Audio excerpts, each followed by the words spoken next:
The Tale of Peter Rabbit. Once upon a time, there used to live 4 little rabbits, and their names were Flopsy, Mopsy, Cottontail, and Peter. They used to live with their mother in a sandbank, underneath the root of a very big fir tree. "Now, my dears," said old Mrs. Rabbit one morning, "you may go into the field or down the lane, but don't go into Mr. McGregor's garden. Your father had an accident there. He was put in a pie by Mrs. McGregor. Now run along, and don't get into mischief. I'm going out." Then old Mrs. Rabbit took a basket and her umbrella to the baker's. She bought a loaf of brown bread and 5 currant buns. Flopsy, Mopsy, and Cottontail, who were very good little bunnies, went down the lane to gather blackberries. But Peter, who was very naughty, ran straight away to Mr. McGregor's garden and squeezed under the gate. First he ate some lettuces and some French beans, and then he ate some radishes. And then, feeling rather sick, he went to look for some parsley. But round the end of a cucumber frame, who should he meet but Mr. McGregor? Mr. McGregor was on his hands and knees planting out young cabbages, but he jumped up and ran after Peter, waving a rake and calling out, "Stop, thief!" Peter was most dreadfully frightened. He rushed all over the garden, for he had forgotten the way back to the gate. He lost one of his shoes among the cabbages and the other shoe amongst the potatoes. After losing them, he ran on 4 legs and went faster, so that I think he might have got away altogether if he had not unfortunately ran into a gooseberry net and got caught by the large buttons on his jacket. It was a blue jacket with brass buttons, quite new. Peter gave himself up for getting lost and shed big tears, but his sobs were overheard by some friendly sparrows, which flew to him in great excitement and implored him to exert himself. Mr. McGregor came up with a sieve, which he intended to pop up to the top of Peter, but Peter wriggled out just in time, leaving his jacket behind him, and rushed into the tool shed and jumped into a can. It would have been a beautiful thing to hide in, if it had not had so much water in it. Mr. McGregor was quite sure that Peter was somewhere in the tool shed, perhaps hidden underneath a flower pot. He began to turn them over carefully, looking under each. Presently Peter sneezed.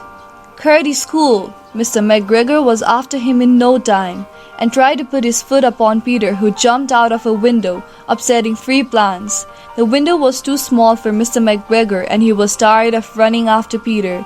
He went back to his work. Peter sat down to rest. He was out of breath and trembling with fright, and he had not the least idea which way to go. Also he was very damp with sitting in that can. After a long time, he began to wander about, going lippity-lippity, not very fast, and looking all around. He found a door in a wall, but it was locked, and there was no room for a fat little rabbit to squeeze underneath. An old mouse was running in and out over the stone doorstep, carrying peas and beans to a family in the wood. Peter asked her the way to the gate, but she had such a large pea in her mouth that she would not answer. She only shook her head at him. Peter began to cry. Then he tried to find his way straight across the garden, but he became more and more puzzled. Presently he came to a pond where Mr. McGregor filled his water cans. A white cat used to be staring at some goldfish. She sat very, very still, but now and then the tip of her tail twitched as if it were alive. Peter thought it best to go away without speaking to her. He had heard about cats from his cousin, little Benjamin Bunny. He went back towards the tool shed, but suddenly, quite close to him, he heard the noise of a hoe. Scritch, scratch, scratch, scritch. Peter scuttered underneath the bushes. But presently, as nothing happened, he came out and climbed upon a wheelbarrow and peeped over. The first thing he saw was Mr. McGregor hoeing onions. His back was turned towards Peter, and beyond him was the gate.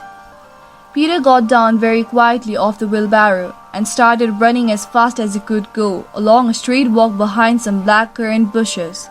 Mr. McGregor caught sight of him at the corner, but Peter did not care.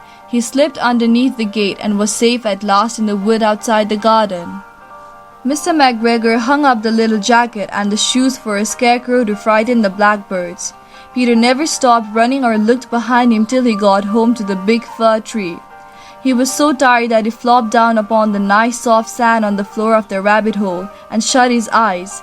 His mother was busy cooking. She wondered what he had done with his clothes. It was the second little jacket and pair of shoes that Peter had lost in a fortnight. I'm sorry to say that Peter was not very well during the evening. His mother put him to bed and made some chamomile tea, and she gave a dose of it to Peter. 1 tablespoonful to be taken at bedtime. But Flopsy, Mopsy and Cottontail had bread and milk and blackberries for supper.